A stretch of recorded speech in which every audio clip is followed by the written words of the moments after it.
kita masih banyak menggali banyak kisah, banyak hikmah dari Bukis. Tadi sekarang kan kalau saya lihat itu misalkan di TV-TV itu selalu diliput ya tentang Taman Bacaan Warabal ini, dan ya sudah terkenal lah. Dan sekarang memang sudah besar ya Bu, dan banyak partisipasi masyarakat dan banyak pula minat baca itu sudah terbangun gitu. Ya. Itu bisa cerita Bu, gimana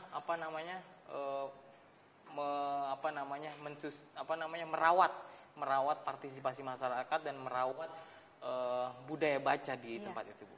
Saya kan awal memang membangun minat dulu ya. Sesudah minat terbangun menjadikanlah budaya. Budaya terbangun sudah menjadikan kebutuhan, walaupun itu belum semuanya merasakan membaca itu satu kebutuhan ya, baru beberapa orang yang sampai sekarang saya kok nggak baca sehari kok kayaknya ada yang hilang. Ya, saya karena butuh waktu itu 17 tahun saya mengipo-ipo, tak usap-usap, tak belai-belai gitu, dengan cara siapa yang rajin baca kita kasih reward, dan mereka membuat karya tulis, nanti kita tempel di mading kan dibaca semua. Terus kita juga semacam membuat buletin, itu kita kirim ke kecamatan, ke Pak Lurah, RT RW. Jadi akhirnya kan aparat pemerintah tahu bahwa ini ada salah satu cucunya yang terpampang di situ dengan foto, kan satu kebanggaan. Dan kami juga berjejaring dengan satu yayasan, saya sebut aja Yayasan 1001 Buku, di mana dia konsen sama Taman Bacaan Anak, dan kita sering ada ngikutin acara Olimpiade Taman Bacaan Anak. Dan alhamdulillah Allah tuh baik sekali sama saya, justru saya suka kurang ajar sama Allah, semoga diampuni.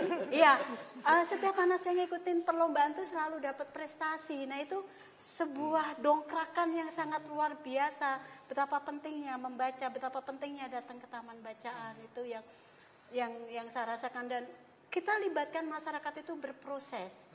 Saya berawal kegiatan yang di teras rumah, tidak punya rak. Wah bagaimana nih gak punya rak? Yaudah yuk kita saweran, bahasa Parungnya saweran, kolektifan. Nah alhamdulillah dari tahun 97 kita di teras, baru 2006 kita punya ruang, dibantu oleh sebuah majelis taklim, 4x10 udah berjubel yang belajar karena 300-an anak.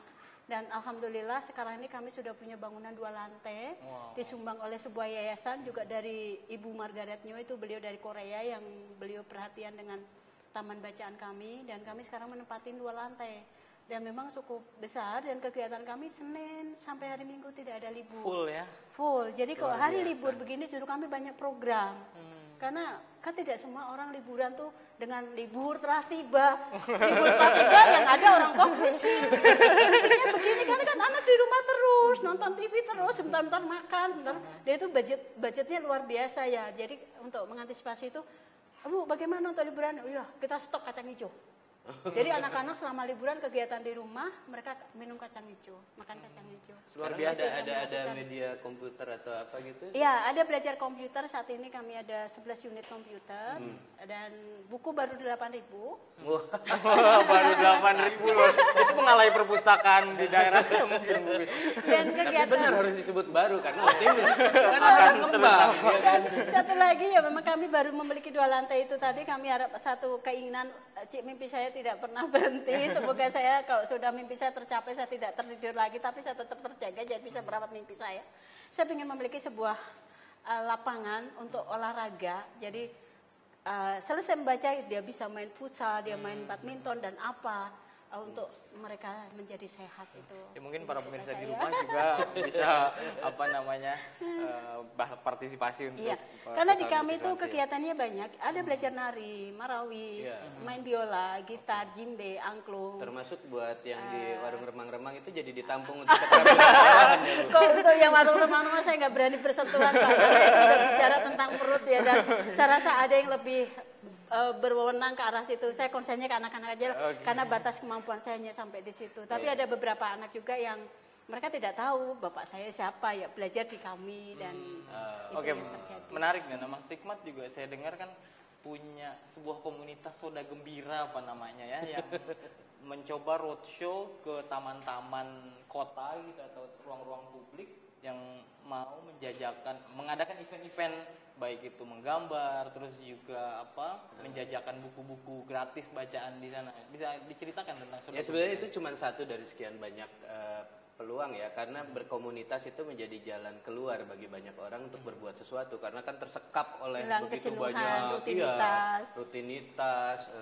apa namanya, jebakan-jebakan konsumsi gitu kan, hidup jadi membosankan kan kayaknya kalau liburan ya ke mall atau nonton TV gitu kan, jadi sangat membosankan dan itu jadi penjara juga. Nah, ada banyak anak muda saya punya kesadaran untuk ngebangun komunitas, banyak yang tidak tahu bagaimana caranya, tidak sejelas Ibu Kiswanti ini misalnya. Saya nggak berani bilang apa-apa, tapi iya itu salah satu peluang. Dengan komunitas itu kemudian misalnya membangun inisiatif perpustakaan atau taman bacaan juga di tempat-tempat yang memungkinkan. Artinya dari si aktivisnya itu dia mendapatkan makna, dari si orang-orang yang bekerja sama di lokalnya yang didatangi juga punya semacam pilihan untuk misalnya dengan baca buku belajar keterampilan, mendapatkan hiburan yang non mall dan non TV gitu, itu atau sekarang non ini juga non pencet-pencet Autis. bukannya anti tapi punya pilihan iya, gitu kan, yang penting punya diluaskan pilihannya, itu juga kan kemudian jadi tumbuh loh, itu yang namanya energi gitu, energi untuk berbuat, energi untuk membangun sesuatu.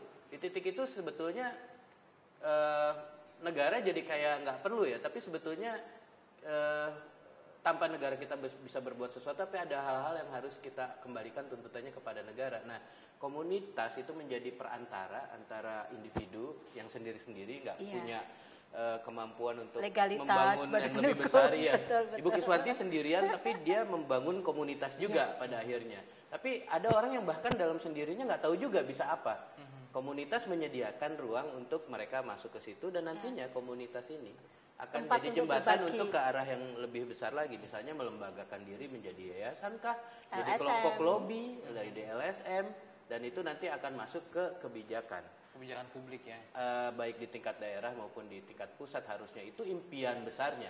Impian besar Ibu Kiswanti kan pasti sama saya, sama kita membangun Indonesia yang lebih baik, membangun umat yang lebih kuat gitu kan. Oke, ini menarik sekali ya. Perlu adanya komunitas atau istilahnya gerakan sosial untuk bagaimana mengubah atau melakukan transisi dari buta huruf atau dari budaya yang kurang minat baca menjadi budaya yang baca yang makin meluas ya.